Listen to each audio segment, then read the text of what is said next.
ஆசீர். ஆண்டின் பொதுக்காலம் 19ஆம் வாரம் திங்கட்கிழமை.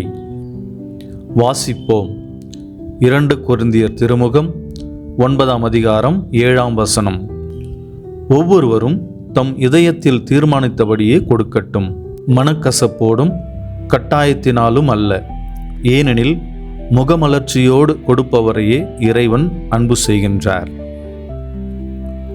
தியானிப்போம். இந்த இறைவசனம் பணம் கொடுப்பதை பற்றியோ அல்லது பிறருக்கு பொருள் கொடுப்பதை பற்றியோ பேசவில்லை. நமது நேரத்தையும் ஆறுதல் வார்த்தைகளையும் மன்னிப்பையும் அறிவுரையையும் நம்முடைய உழைப்பையும் திறமையையும் நம்முடைய அன்பை ஆகியவற்றையும் மகிழ்ச்சியுடன் பிறரோடு பகிர்ந்து கொள்ளவே இது அழைக்கின்றது. இறைமகன் இயேசு நமக்கு கற்றுக் கொடுப்பதன் அடிப்படையில் சிந்தித்தால், கொடுப்பது என்பது வெறும் உதவி அல்ல, மாறாக அது கிறிஸ்துவின் அன்பில் பங்கு கொள்வதாகும். இயேசுவின் புனித குழந்தை தெரேசா அவருடைய வாழ்க்கையில் நடந்த ஒரு சம்பவம். நோயுற்ற ஒரு சகோதரியை தினமும் அவருடைய உணவு கூடத்திற்கு அழைத்து செல்வார். அந்த சகோதரி அடிக்கடி குறை சொல்லினாலும் நொந்து கொண்டாலும் முணுமுணுத்தாலும் குழந்தை தெரேசாள் பொறுமையுடனும் மென்மையாகவும் அழகாகவும் புன்னகையோடும் அவருக்கு சேவை செய்து வந்தார். பின்னர் அந்த நோயுற்ற சகோதரி புனித குழந்தை தெரேசாவின் இந்த ஒரு சேவையை பார்த்துவிட்டு, அவருடைய இந்த சேவையை விட என்னை அதிகமாக கவர்ந்தது அவரது புன்னகையே என்று சொல்வாராம்.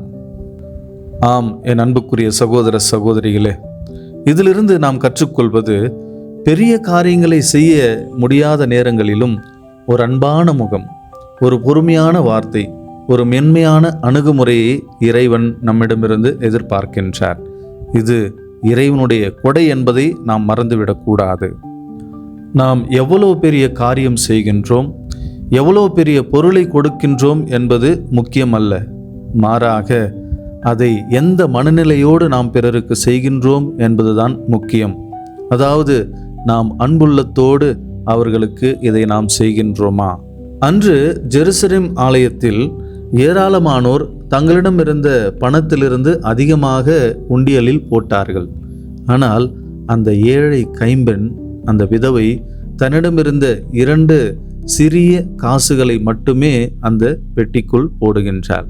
ஆனால் இயேசு அவளுடைய காணிக்கையை மிகைப்படுத்தி, இங்கிருந்த எல்லாரையும் விட இவள்தான் அதிகமாக காணிக்கையை இந்த பெட்டிக்குள் போட்டாள் என்று இயேசு சொல்லுகின்றார். அன்புக்குரிய சகோதர சகோதரிகளே, அந்த காணிக்கை சிறியதாக இருந்தாலும் அவள் எந்த ஒரு மனநிலையோடு அதை கொடுத்தாள் என்பதை தான் ஆண்டவராகிய இயேசு இங்கு குறிப்பிட விரும்புகின்றார்.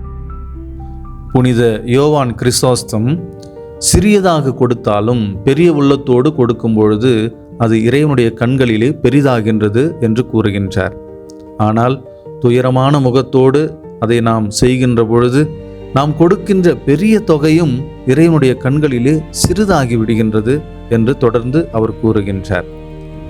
ஒரு சில நேரங்களில் சிலர் நம்மிடமிருந்து உதவியை பெறுகின்ற பொழுது அது அவர்களுக்கு அவமானமாக தோன்றலாம்.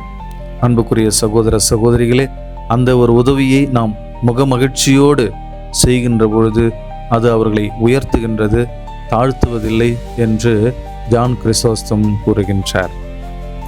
கொடுத்தல் என்பது இறைவனிடமிருந்து நாம் பெற்றுக்கொண்ட ஒரு கிறிஸ்தவ கொடை. நான் கொடுக்க வேண்டிய கட்டாயத்தில் அதை செய்வது என்பது சரியான ஒரு மனநிலை அல்ல.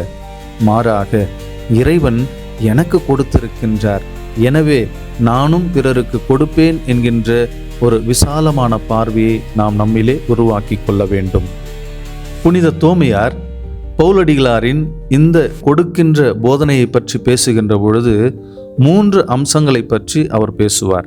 அதாவது, விருப்பத்தோடு கொடுப்பது, தாராளமாக கொடுப்பது, மகிழ்ச்சியுடன் கொடுப்பது. மனக்கசப்போடு நாம் ஒரு செயலை செய்கின்ற பொழுது அது வெளியில் நல்லதாக பெரியதாக தோன்றினாலும் உள்ளத்தில் அன்பு இல்லாமல் நாம் அதை செய்கின்ற பொழுது அதனுடைய ஆன்மீக மதிப்பை அது இழந்து விடுகின்றது. அன்பார்ந்தவர்களே, உண்மையான மகிழ்ச்சி என்பது நாம் கொண்டிருக்கின்ற பொருளாதார வசதியிலிருந்து வருவது அல்ல. திருத்தந்தை பிரான்சிஸ் அவர்கள் கூறுவார்கள், நுகர்வு கலாச்சாரம் தரும் இன்பம் என்பது தற்காலிகமானது. உண்மையான கிறிஸ்துவ மகிழ்ச்சி நம்முடைய பகிர்விலும் சகோதர அன்பிலும் இருந்துதான் பிறக்கின்றது என்று சொல்வார். பெறுவதை காட்டிலும் கொடுப்பதில் நாம் அதிகமாக மகிழ்ச்சி கொள்ள வேண்டும் என்றும் அவர் சொல்லுவார். எனவே இறைவன் முகமலர்ச்சியோடு கொடுப்பவரை அன்பு செய்கின்றார். இந்த வார்த்தைகளை அவர் நினைவூட்டி நம்மை மகிழ்ச்சியோடு பிறருக்கு கொடுக்க அழைக்கின்றார். தன்னுடைய தேவைகளை மட்டுமே மையமாக கொண்ட ஒரு வாழ்க்கை என்பது இறுதியிலே மகிழ்ச்சியற்றதாக மாறிவிடுகின்றது. ஆனால் பிறரின் நலனில் நான் மகிழ்ந்து அவர்களின் துயரில் நான் துணை நிற்கும் பொழுது என்னுடைய வாழ்க்கை கிறிஸ்துவின் மகிழ்ச்சியை அனுபவிக்கின்ற ஒரு கருவியாக அது மாறிவிடுகின்றது. எனவே சகோதர சகோதரிகளே, கிறிஸ்துவ கொடை என்பது வெறும் அதிகப்படியான பொருளை மற்றவர்களுக்கு வழங்குவது அல்ல. சில நேரங்களில் நமக்கு பிடிக்காத ஒன்றை துறந்து அது பிறருக்கு தேவைப்படுகிறதா என்பதை உணர்ந்து அதை முன்னிலைப்படுத்தி அதை மற்றவர்களுக்கு கொடுத்து உதவுவதுதான் உண்மையான கொடுத்தல். இப்படிப்பட்ட கொடுத்தலை எப்படி இயேசுவின் மனநிலையோடு நம்முடைய வாழ்க்கையில் நடைமுறைப்படுத்துவது? வாங்க அதை கொஞ்சம் சற்று சிந்தித்து பார்க்கலாம். ஒரு ஏழைக்கு உதவும் பொழுது அந்த மனிதரை தாழ்ந்தவனாக பார்க்காமல் கிறிஸ்துவின் சகோதரனாக, ஒரு சகோதரியாக பார்க்க வேண்டும். பசியோடு இருக்கும் ஒருவருக்கு நாம் உணவு வழங்கும் பொழுது குறை சொல்லாமல், மனதிலே எந்த ஒரு தீய எண்ணமும் இல்லாமல் அதை கொடுப்பது, வழங்குவது.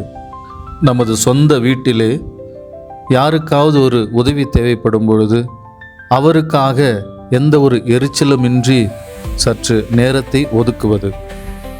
நமது குடும்பங்களில் இருக்கும் முதியோர்களின் அல்லது நோயாளிகளின் அவர்களுடைய கதையை பொறுமையோடு கேட்பது.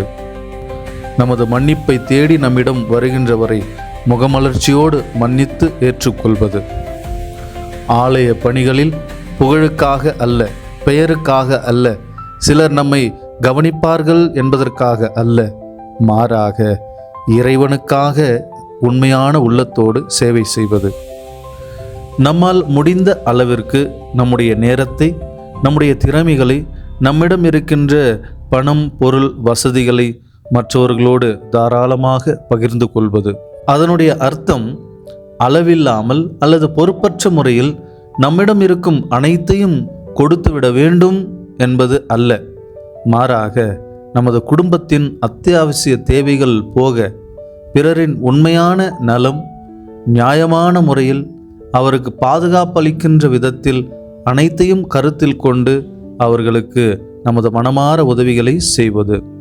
கிறிஸ்தவ தாராளம் என்பது ஞானத்துடனும் நியாயத்துடனும் இயேசுவின் அன்பினோடு இணைவது. நாம் கொடுக்கும் ஒவ்வொரு உதவியும் மிகச் சிறியதாக இருக்கலாம், ஆனால் அது அன்புடன் கொடுக்கப்பட்டால் இறைவனின் பார்வையில் மிக பெரியதாக அது மாறுகின்றது. ஆகவே என் அன்புக்குரிய சகோதர சகோதரிகளே, நமது கைகள் கொடுக்கும் பொழுது நமது முகம் சிரிக்கட்டும், நமது இதயம் நன்றி கூறட்டும், நமது வாழ்க்கை கிறிஸ்துவின் இரக்கத்தை வெளிப்படுத்தட்டும். ஜெபிப்போம்.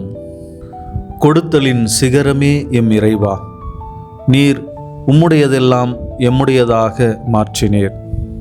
உம்முடைய ஒரே மகனையும் கூட எங்களுக்காக விட்டு கொடுத்தீர்.